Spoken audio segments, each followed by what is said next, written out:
और दोस्तों, construction contract disputes ये टॉपिक है आज का। और इसमें हम बात करेंगे 15 वेज जिनसे कि क्लाइंट्स जो है वो आर्बिट्रेशन को अवॉइड कर सकते हैं।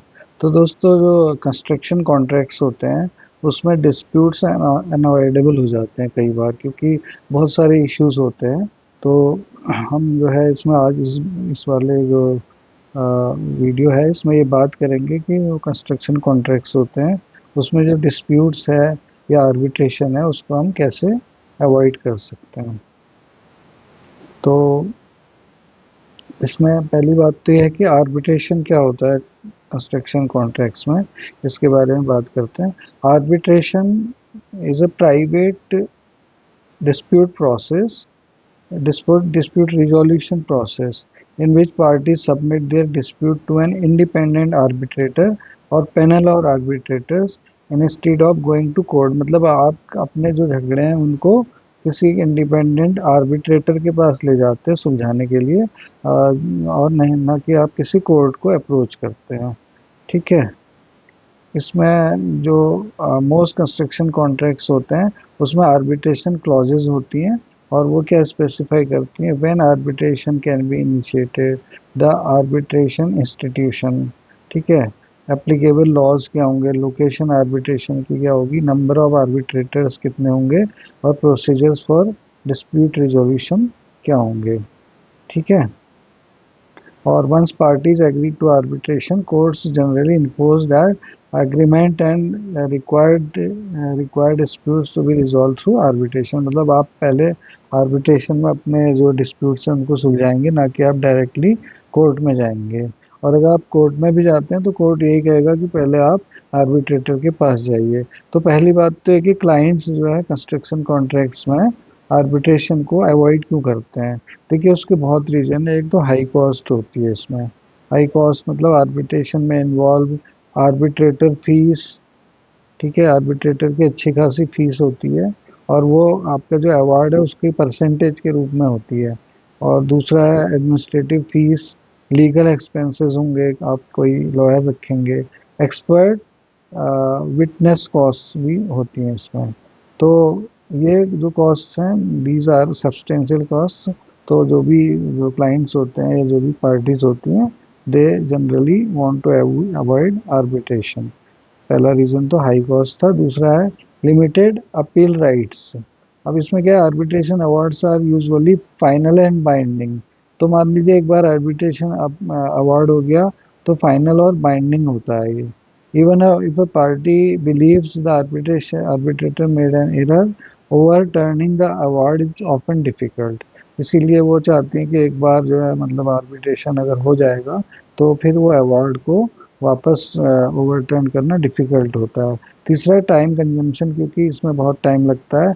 Business disruption, disputes can divert management attention, क्योंकि आप पॉजिटिव तो ये होता नहीं है इसमें। आपकी जो है एनर्जी जो है वो आर्बिट्रेशन में ही ज़्यादा लगेगी, और रादर देन प्रोजेक्ट एग्जीक्यूशन। तो इसीलिए इसको आर्बिट्रेशन को बहुत सारे क्लाइंट्स या पार्टीज अवॉइड करती हैं। ठीक है। अब इसमें जो स्ट्रेटजीज हैं कि आप जो कंस्ट्रक्शन कॉन्ट्रैक्ट्स हैं उसमें आर्बिट्रेशन को अवॉइड कर सकें, वो क्या स्ट्रेटजीज हो सकती हैं। पहली स्ट्रेटजी है draft A clear and comprehensive contract. मतलब देखिए, आपका जो कॉन्ट्रैक्ट है वो क्लियर होना चाहिए, और पूरा जो है उसमें डिटेल्ड होना चाहिए, उसमें कहीं कन्फ्यूज़न नहीं होना चाहिए। क्योंकि कभी भी कई बार कॉन्ट्रैक्ट टर्म्स क्या होती हैं, वेग और एम्बिगुअस होती हैं। तो उसके जो है अगर डिफरेंट मीनिंग निकलेंगे तो उसमें क्या होगा, जो है आर्बिट्रेशन के चांसेस, डिस्प्यूट के चांसेस ज़्यादा रहेंगे। तो क्लाइंट्स जो है they should ensure that the contract clearly defines scope of work. ठीक है। प्रोजेक्ट स्पेसिफिकेशंस क्या होंगे, क्वालिटी स्टैंडर्ड्स क्या होंगे, पेमेंट स्केड्यूल क्या होंगे, payment schedules, then milestones, then completion dates, defect liability obligations and variation procedures. ठीक है। तो ये सारी चीज़ें आपकी पहले से जो है वो क्लियरली डिफाइन होनी चाहिए। दूसरा है एलिमिनेट मैंडेटरी आर्बिट्रेशन क्लॉजेस। अब इसमें जो है पहले आप जो है क्लॉजेस रखिए इस तरह की, निगोशिएशन की, मीडिएशन की, एक्सपर्ट डिटर्मिनेशन, लिटिगेशन इन कोर्ट्स। ठीक है, यानी कि सीधे आपने आर्बिट्रेशन की क्लॉज रख दी मैंडेटरी, तो आप ये रखेंगे तो आर्बिट्रेशन होगा ही। तो इससे पहले आप कोशिश कीजिए कि इन तरीकों से आपका जो आर्बिट्रेशन है, जो डिस्प्यूट है, उसको रिजॉल्व किया जा सके। ठीक है, फॉर एग्जाम्पल इसमें एग्जाम्पल भी है, any dispute arising from this contract shall first be resolve through negotiation and mediation. ठीक है, if unsolved the parties may seek remedies through the competent court. Then तीसरा जो वो है आपका तरीका अवॉइड करने का आर्बिट्रेशन को, यह है include multi tier dispute resolution mechanism. ठीक है, मल्टी टीयर मतलब है आप इनफॉर्मल निगोशिएशन हो गया एक तो, स्टेप वन। दूसरा है मीडिएशन, मतलब अलग अलग स्टेप में, अगर इसमें काम नहीं बन रहा है तो फिर इसमें चले जाइए। तीसरा है एक्सपर्ट डिटर्मिनेशन। ठीक है, इसके बाद भी अगर काम नहीं चल रहा है तो फिर आप आर्बिट्रेशन या लिटिगेशन में जा सकते हैं। ठीक है, अगर ये प्रीवियस मेथड्स पे हो जाती हैं तो, राइट। इसके बाद चौथा जो रीज़न है, जो मतलब तरीका है आर्बिट्रेशन को, डिस्प्यूट को मतलब आर्बिट्रेशन को अवॉइड करने का, conduct thorough due diligence before contractor selection. देखिए कॉन्ट्रैक्टर अगर अच्छा होगा तो वो काम करने पर ध्यान देगा, न कि आर्बिट्रेशन पे। तो आप कॉन्ट्रैक्टर सिलेक्शन का क्लियर क्राइटेरिया बनाइए, और कॉन्ट्रैक्टर जो है उसको आप जो है वो मतलब कि मतलब जो क्राइटेरिया है वो ऐसा होना चाहिए, आपका कॉन्ट्रैक्टर एक अच्छा कॉन्ट्रैक्टर आप सेलेक्ट कर पाएँ, जिसके लिए क्या है, क्लाइंट को इवैल्यूएट करना होगा क्या-क्या चीज़ें, financial stability, technical capability, previous project performance contractor की क्या है, litigation history, reputation in the industry, then references from former clients. ठीक है, तो अगर कॉन्ट्रैक्टर कॉम्पिटेंट होगा और रिलायबल होगा तो आपका क्या होगा, वो डिस्प्यूट्स जो है वो कम क्रिएट होंगे। ठीक है, पांचवा तरीका है define change order procedures clearly, मतलब कि कॉन्ट्रैक्ट में क्लियरली स्पेसिफाइड होना चाहिए कि how changes are requested, approval authority कौन होगा, प्राइसिंग मेथडोलॉजी क्या होगी, डॉक्यूमेंटेशन रिक्वायरमेंट्स क्या होंगे, टाइम एक्सटेंशन प्रोसीजर्स क्या होगा। और कोई भी वर्क जो है विदाउट अप्रूव्ड चेंज ऑर्डर्स आपको नहीं करना होगा, एग्जीक्यूट करना चाहिए। तो इनसे भी आर्बिट्रेशन जो है या डिस्प्यूट है उसको अवॉइड किया जा सकता है। देन आप जो है कॉम्प्रिहेंसिव डॉक्यूमेंटेशन शुरू से मेंटेन कीजिए, और कॉन्ट्रैक्ट जो है उसमें रिकॉर्ड होना चाहिए, क्लाइंट के पास कॉन्ट्रैक्ट का रिकॉर्ड, ड्राइंग्स का रिकॉर्ड, स्पेसिफिकेशन का, साइट में क्या क्या इंस्ट्रक्शंस दिए, मीटिंग मिनट्स जो हो गए, progress reports, payment records, emails and correspondences, इन सब का जो है आपके पास पूरा डॉक्यूमेंटेशन होना चाहिए। Well maintain records often resolve misunderstanding before they escalate into formal disputes. सातवां तरीका है टाइमली पेमेंट आप करिए। ठीक है, अब टाइमली पेमेंट का मतलब क्या है, आप अगर पेमेंट टाइमली कर रहे हैं तो आपका जो, ऑब्वियसली अगर टाइमली पेमेंट कर रहे हैं तो कॉन्ट्रैक्टर को भी कोई इशू नहीं आएगा इसमें, और डिस्प्यूट होने के चांसेस कम रहेंगे। तो पेमेंट के लिए आपको क्या करना है, कॉन्ट्रेक्चुअल पेमेंट स्केड्यूल्स जो है वो फॉलो करने होंगे। देन सर्टिफाई इनवॉइसेस प्रॉम्प्टली, उसके बाद डिडक्शन अगर कर रहे हैं तो उसके रीजंस को प्रॉपर कम्युनिकेट करिए। And then maintain transparency regarding payment approvals. ठीक है, तो इससे क्या होगा, कॉन्ट्रैक्टर के साथ आपकी रिलेशनशिप अच्छी होगी, और कॉन्फ्लिक्ट जो है वो रिड्यूस हो जाएंगे आपके, राइट। देन नेक्स्ट जो तरीका है डिस्प्यूट्स का अवॉइड करने का, इम्प्लीमेंट इफेक्टिव प्रोजेक्ट मॉनिटरिंग। ठीक है, तो क्लाइंट जो है उसको जो है रेगुलर साइट इंस्पेक्शंस करनी चाहिए, प्रोजेक्ट माइलस्टोन्स को ट्रैक कीजिए, then review progress reports, monitor quality standards, and जो भी कंसर्न्स आ रही हैं साइट पे उसको प्रॉम्प्टली एड्रेस कीजिए।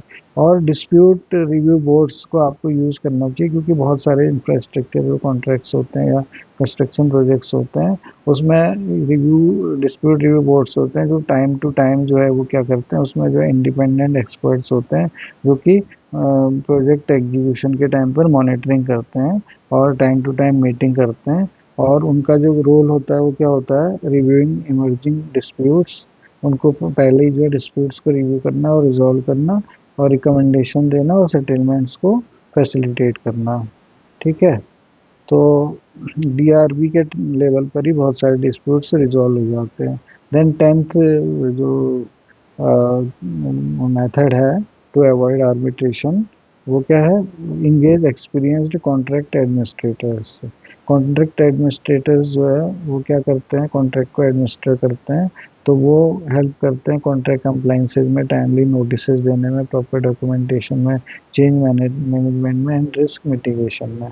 तो इससे आप आर्बिट्रेशन अवॉइड कर सकते हैं। Then clearly defined delays and extension provisions. तो कोई भी जो डिलेज हो रहे हैं आपके एग्जीक्यूशन, मतलब कॉन्ट्रैक्ट में क्लियरली एड्रेस होना चाहिए कि कौन से डिलेज जो है वो एक्सक्यूसेबल हैं, नॉन एक्सक्यूसेबल डिलेज क्या है, क्या फोर्स मेजर इवेंट्स होते हैं, नोटिस रिक्वायरमेंट्स क्या है, और एक्सटेंशन ऑफ टाइम देना है तो उसके प्रोसीजर क्या है।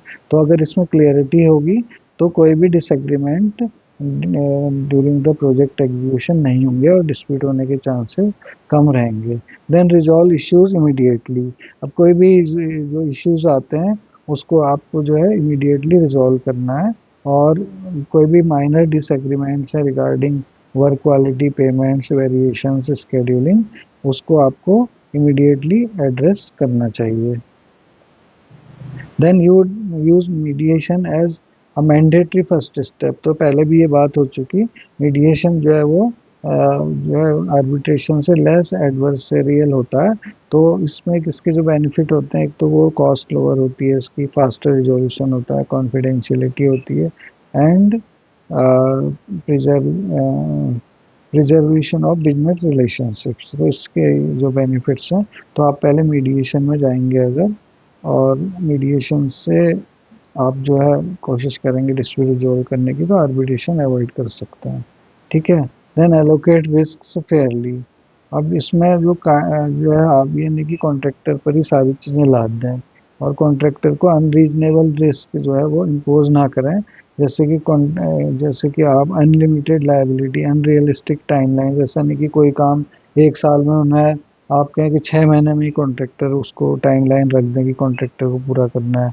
एक्सेसिव पेनल्टीज नहीं रखनी चाहिए, एम्बिगस ऑब्लिगेशंस जो है वो नहीं रखने चाहिए। तो अगर फेयर रिस्क एलोकेशन होगा तो उससे क्या होगा, कोऑपरेशन होगा और कॉन्फ्लिक्ट कॉन्फ्लिक्ट रिड्यूस होंगे। ठीक है। इसके अलावा जो है साइनिंग से पहले आप किसी लॉयर से लीगल रिव्यू ले लें कॉन्ट्रैक्ट को साइन करने से पहले, कि कॉन्ट्रैक्ट के जो क्लॉजेज हैं वो ठीक हैं कि नहीं हैं। कोई प्रॉब्लमेटिक क्लॉज है तो आप उसको आइडेंटिफाई कर सकते हैं। उसके अलावा मैंडेटरी आर्बिट्रेशन प्रोसीजर उसको रिमूव कर सकते हैं। डिस्प्यूट रिजोल्यूशन मैकेनिज्म जो होते हैं आपके, उसको इम्प्रूव कर सकते हैं, और क्लैरिफाई कर सकते हैं एम्बिगुअस टर्म्स को, जिनमें कि आपका जो है कन्फ्यूज़न होता है ऐसी टर्म्स को, एंड देन प्रोटेक्ट कर सकते हैं क्लाइंट के इंटरेस्ट को। ठीक है। अब ये बात आती है कि क्या क्लाइंट जो है आर्बिट्रेशन को साइनिंग्स के बाद जो है कॉन्ट्रैक्ट के बाद रिफ्यूज़ कर सकता है। तो जनरली अगर कोई वैलिड आर्बिट्रेशन क्लॉज एग्जिस्ट करती है तो पार्टीज़ को उसको कंप्लाई करना ही होता है। ठीक है। कोर्ट्स जो है वो आर्बिट्रेशन को तभी इन्फोर्स करता है, मतलब कि अगर क्लॉज वो इनवैलिड है, या फिर एग्रीमेंट जो है वो फ्रॉड से ऑब्टेन किया गया है, क्लॉज जो है वो जो है अनकॉन्सियनेबल है, या फिर लीगल एक्सेप्शंस जो है वो अप्लाई होते हैं। तो कोर्ट जो है क्या करता है, वो आर्बिट्रेशन एग्रीमेंट को टिपिकली मतलब अगर ये रीज़न है तो वो नहीं करेगा इन्फोर्स, नहीं तो वो आर्बिट्रेशन को इन्फोर्स करता है कोर्ट। राइट। तो आप जो है इसीलिए डिस्प्यूट रेजोल्यूशन प्रोविजंस को क्लियरली रिव्यू कीजिए before signing any construction contracts. Right. अब बेस्ट प्रैक्टिसेस क्या हैं to avoid construction disputes? Clients should adopt the following best practices. पहला है contract conduct contractor due diligence. उसके बाद draft clear contract terms. Then review dispute resolution clauses and establish risk allocation mechanism. ठीक है। उसके अलावा आपका जो ये तो बिफोर कॉन्ट्रैक्ट एग्जीक्यूशन जो आपके मतलब मेजर्स हैं, बेस्ट प्रैक्टिसेस हैं।